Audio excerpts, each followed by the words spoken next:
Hey y'all, it's me again. Hope you're doing well, hope you're doing swell, and welcome to another episode of Ashley Explains Something, where I come up with stories, anecdotes, and my gentle wisdom that I try to bring forth to the collective. This is me, this is what I do. Hi, I'm a higher self channeler. My name is Ashley. You can catch me on uphighhealing.com. You can catch me on Instagram. All the links are down below. If you do like what I'm saying, please like, please share, please subscribe. Now, the topic I'm bringing up today is one that really does hit us all one time or another. So I'm going to be talking about how this can affect just everyone, and also at the same time how sometimes as chosens and or starseeds and or anyone of the like in an energy world can understand that there are some karmic situations that occur due to this topic, which is going to be closure. A lot of people I meet in my day-to-day, a lot of people that I interact with tell me about how they haven't received closure one time or another in their lives and how it's devastated them. Now, I don't want to preface this by saying, but I do believe that I have lacked closure my entire life. So as one who has truly, I would say, a fraction of my life ever received closure, to say I even ever received it at the time it was supposed to be granted, never. May I have received it slightly, maybe 5 to 6 years later? Sure, once.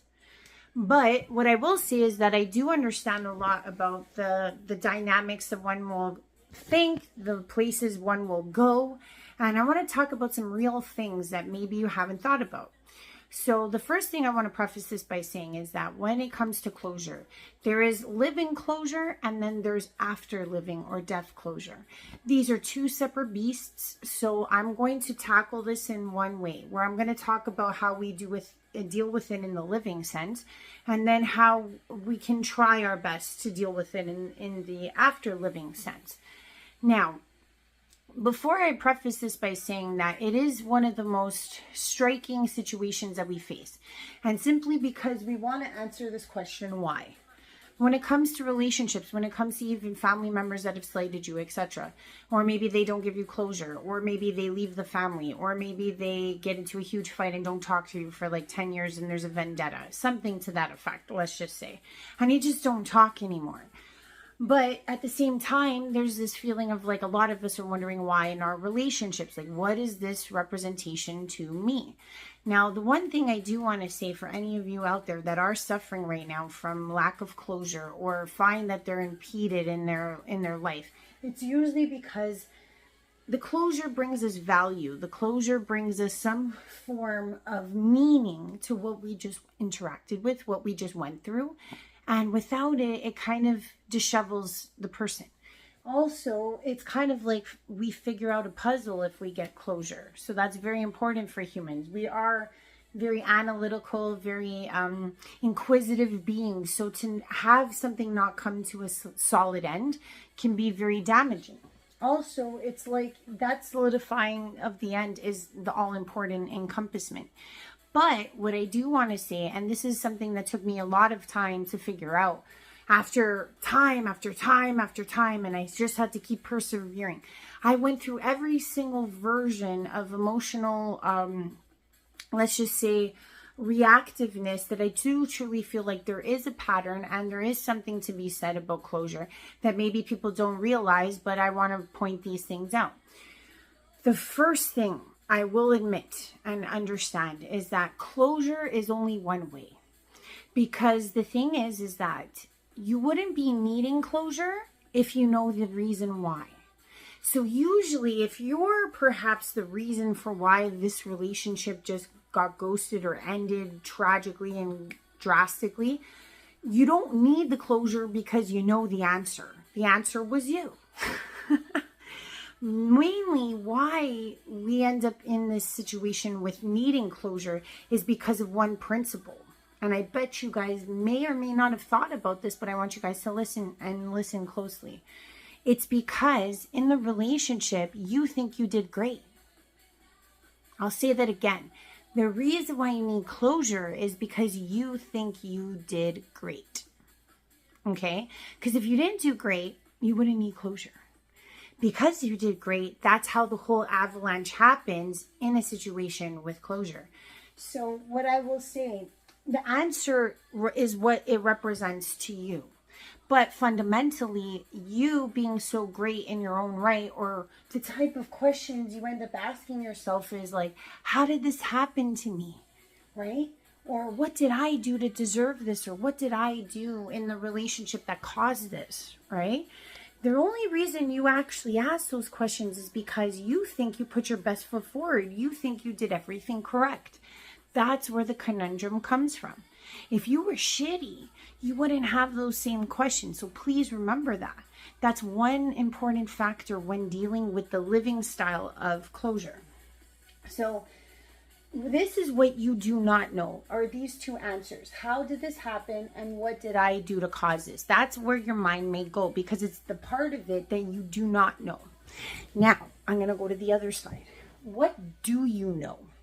So you think you did great. That's why you feel like you need closure. You need to solidify the answer for yourself, right?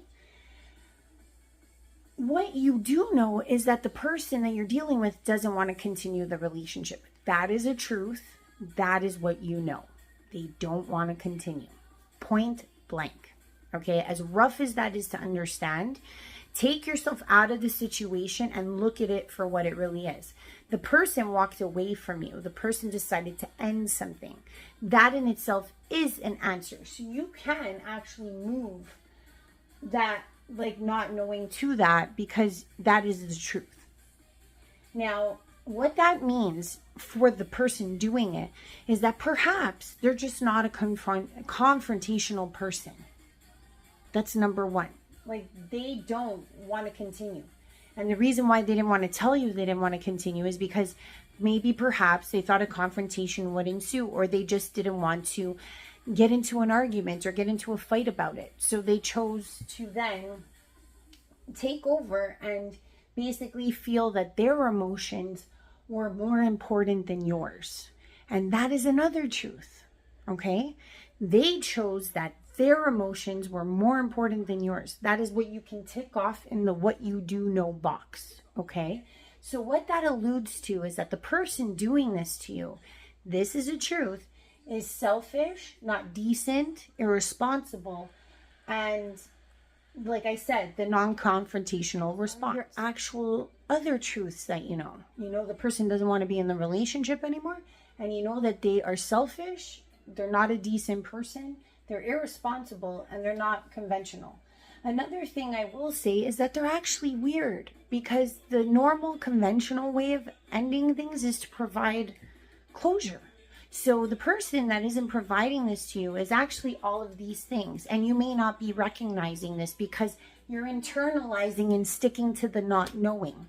What I would say, if you are in this situation, focus on what you do know. That is your actual lifeboat or life preserver in this like untraveled experience that you're going through. Because the thing is that we've established one thing. You're only looking for closure because you did great in the relationship according to yourself, right? You feel like you pulled out all the stops. You think you were, loyal, considerate, loving, etc. And the reason the confusion exists is because of that fact. So the thing is that if you can embody that the person who's doing this to you is all these things, it helps you understand that there's a teetered energetic expanse or extension to each other, and it's not truly your fault. Because the thing is that if they are all these things, this is news to you. This is what you've deciphered from this ending, because it is an ending at the end of the day. It may not be one that makes sense, but it is a truth. It ended, right? So now how this goes into, like, let's say the non-living side, okay? When it moves into this, and usually how that will happen for most people is when it comes to death. Certain types of deaths actually are more, understood by this. You realize that things like suicide, overdose, or accidents or sudden deaths can be very, very gut-wrenching to deal with, because you could, things that go through your mind of what you do not know is that you wonder things like, could you have saved them? You wonder things if like, oh, did we leave off on good terms? I didn't say everything I wanted to say. And you reflect on these relationships and you don't have that solidified closure, which is very gut-wrenching and hard to deal with. But what I can say is that where you can find the truths to go through your grieving, because you will grieve in either circumstance, the living versions or the non-living versions.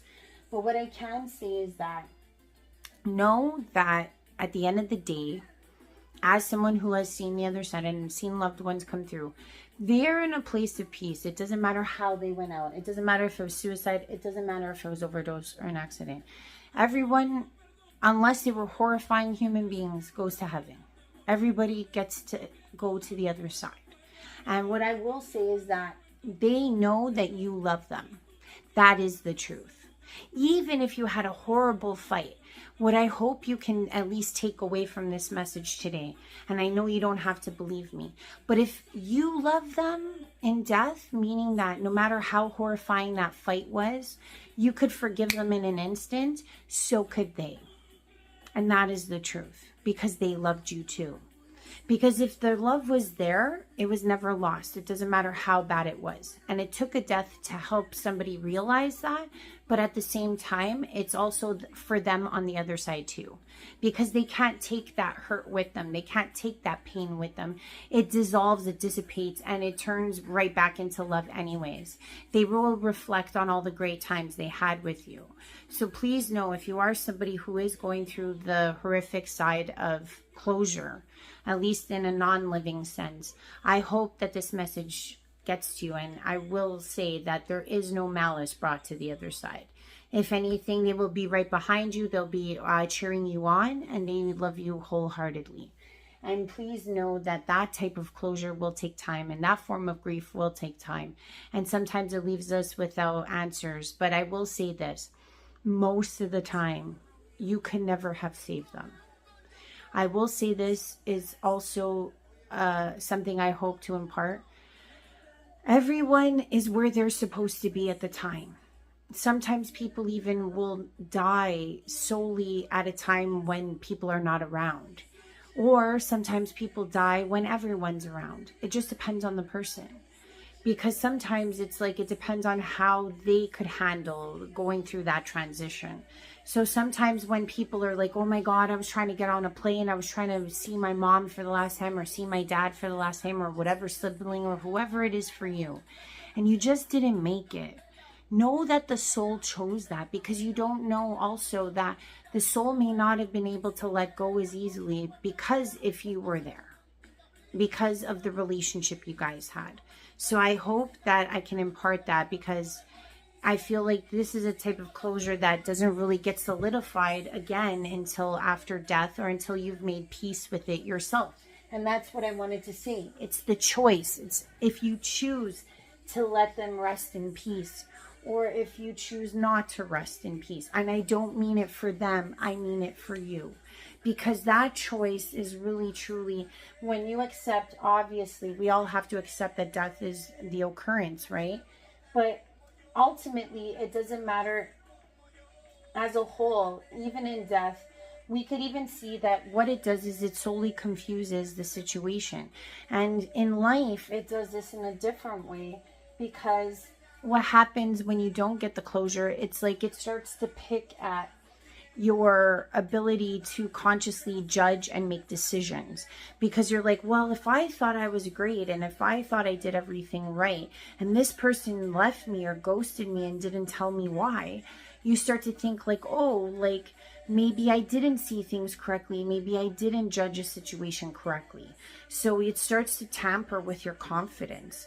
And either way, in death or in life, the confidence factor to love is tempered with the confidence to try again, or to open your heart to another loved one or another person gets kind of blockaded to a degree, because you don't trust your moral compass. You don't trust your inner compass of what is truly happening and taking place. To bring guilt towards oneself in death is really tough, But I will say it does occur and it does exist. But truly, in the living stance, it's like we don't so much feel guilt as much as we do misunderstanding. So it does impede our ability to do this again. Now, the weird and real thing I will say, as someone who has most quite honestly never received closure, the one thing I can say is I took away, like I said, I have gone through all the different deliberations of how to go about a closure. I mean, I remember with my first husband, I couldn't accept it. So I went to go ask again, like in his face, because I just couldn't accept it. And I started off with that one. And then as more happened to me, I grew to understand what this is. Because realistically, like people always say, like, oh, if this happens over and over, is it you? And at the same time, in some ways, the answer is yes, it is you. And that's the next thing I wanted to say. Sometimes it's how you look at it. Like I said about this being at rest or not rest. When you say to yourself, okay, all of these persons, what do they have in common? They have me. Right? Now, you can turn that into some form of self-deprecation, or you can actually say to yourself that since you were a good person, right? That's why you question the relationship in the first place, because if you were shitty, like I said, you wouldn't question it. You're only questioning it because you put your best foot forward and did everything you possibly could, you felt at the time, which may or may not have been the right thing, but in your heart, you felt like you contributed and you were a good person in the relationship. So what ends up happening is that you have to realize that maybe it's like that they didn't fit you, because it is you. Like maybe you were just too good, or maybe you were too great, and the person that you were with wasn't necessarily a good fit for you. And sometimes it can fall away like that too. People feel like they don't measure up. Sometimes people feel like it's too much to handle. Like this can happen a lot, especially when people are deciding to get married or have kids. Let's say one person's not into it and they're at least honest with you in one respect, which is to say, I don't want to move forward. Back to this part, right? About the like not wanting to confront you, but still wanting to end it.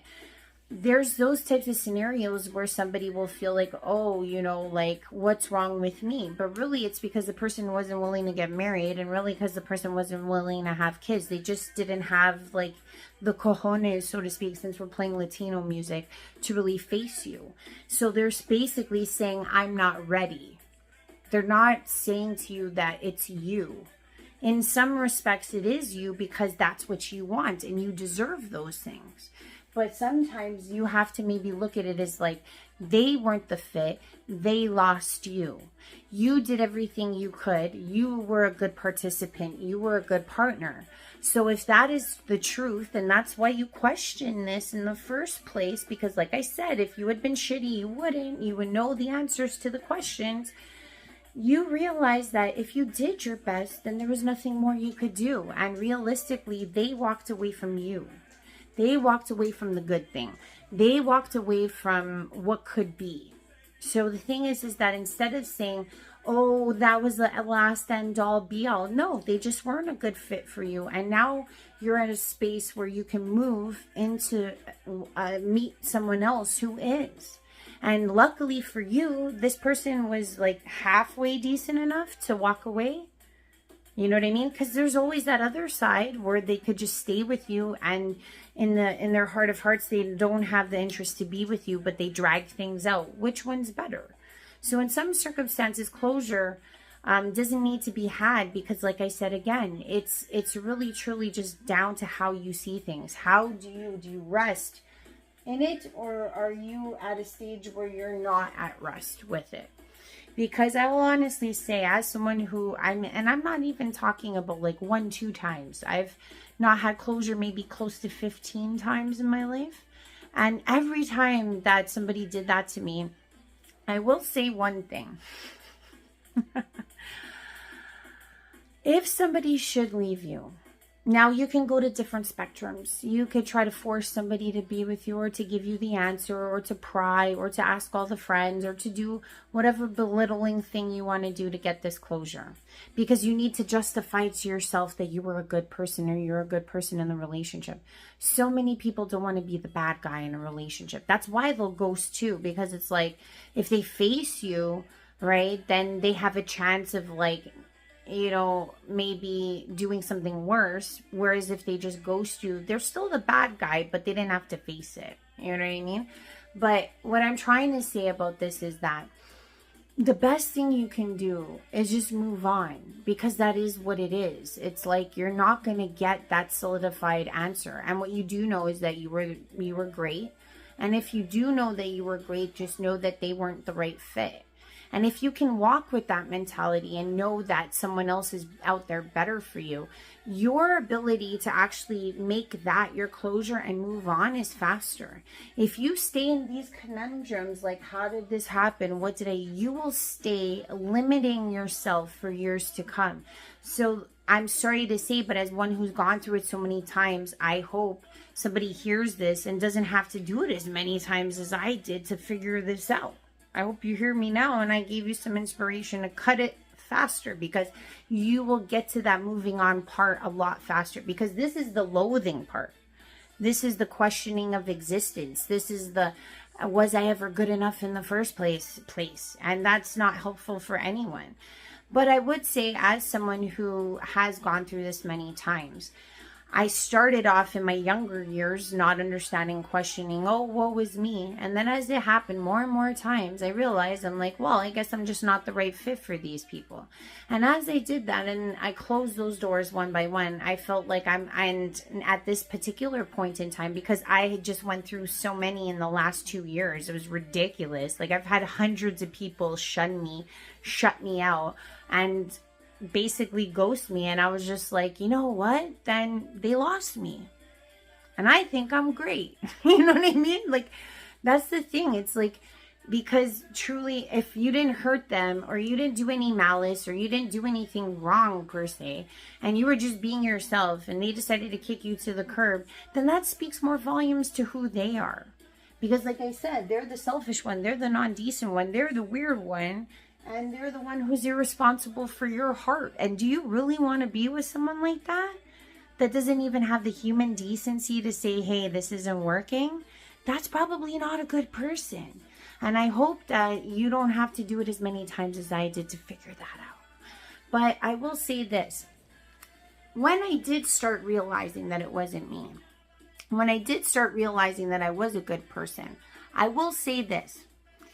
Dharma occurred for me in every single one of these relationships, because I have been in situations years down the road where karma played out so handsomely and beautifully, and it was because I altered my way of thinking.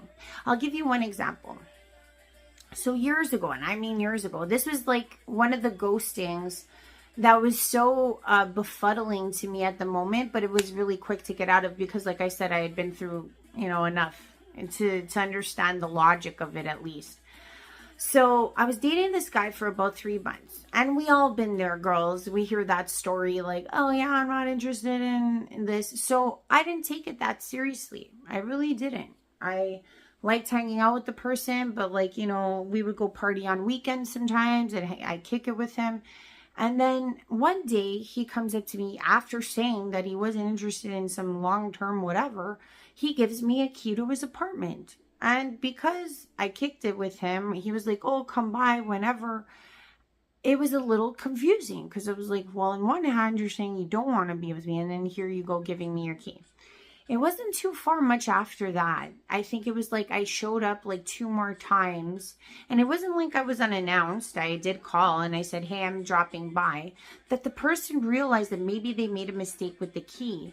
And instead of saying like, oh, I want the key back, I think I jumped the gun, they just ghosted me, right? So I thought everything was going fine, and I actually enjoyed hanging out with him. He wasn't going to be my forever person, perhaps, but it was just like, why do this, right? So one night, because I had left some of my stuff there and I wanted to give back the key to the guy, I called him and I said, hey, like, I understand you're not talking to me, but I'm downstairs, and I'm like, it'd be really cool if we just like ended this, and like I give you back your shit, you gave me back my shit, and we part ways. Like, very copacetic, you know what I'm saying? And the person just didn't respond. I even could see them smoking on their balcony. And I was just like, this is the moment that all of us get to where we have to realize that this is the truth, the selfishness, the non-decency, right? And it's not an internal thing. It's an external thing. So this person is choosing to do that to me. You know what I mean? I've done nothing wrong. So the thing is that I stood there that moment in time and I said, you know what? Oh, well, his loss. You know what I mean? And I meant it. And I will say this. I would say about 2 years later, I ended up meeting my ex, okay, after this relationship. Never saw the guy again. And I had been in the relationship with my ex, I think, for about a year. So we were still in that lovey-dovey, everything's great phase. And I end up at a restaurant with him, my ex, my cousin, and her husband. And we're having this lavish meal, wine's flowing, everything's looking smashing. And lo and behold, there was a table beside ours, I think the only table left in the restaurant. And guess who ends up sitting next to us? The same, lovely non-human being who decided to ghost me and not give me back my shit. And I literally sat there with my handsome new boyfriend, living life with my friends, looking great, because I did. And this person had to sit there with his people and just stare at me in awe of like my happiness and my joy post dickwad. You know what I mean? So the point of this is that should someone do this and you are in the right headspace, and you know your worth, and you know that you deserve better, I will honestly say that the transition's a lot easier. The transition is not one that does end up leaving you guessing why or what your value is in the situation. And that was what I said was one of the main factors of why we even go into this conundrum in the first place. You end up creating what I would call some form of dharma. Because it's like you kept your vibration and your integrity and everything else intact. You didn't debase yourself. You didn't lower yourself. You didn't lower your standards. And you marched on and upward, knowing that you were the prize all along. And knowing that you were the good person and you didn't deserve it. So I feel like that ricochets out to the universe. And it does hit the person in the way that, I feel like I've even heard in the Bible where like, you will be able to feast in front of your foes type of thing. And that exactly happened to me. And that happened multiple times for different relationships. But I'm not going to go into all that. But what I will say is that there is always this shift. God does see everyone who slights you. God does know what's right and what's wrong. And karma is a real thing. So if somebody's just being some weirdo that's deciding not even to like treat you like a human being, please know in your heart of hearts that if you keep that faith that you are, righteous in your own right, you deserve a good relationship, that you deserve what you give out and put out to the world, it will come for you. And when it does, every one of these, people will see you shine and see you happy. And that is the best and utmost beautiful, response and delivery and karmic retribution that anyone can receive. Because ultimately, if you don't carry the pain in your heart, and if you don't carry the malice that they showed you, and you can remain with your heart open, you actually challenge a different vibration of encompassment, of understanding that overcomes whatever they try to do to you. So I hope that helps. Know that you are loved. Know that it's not your fault.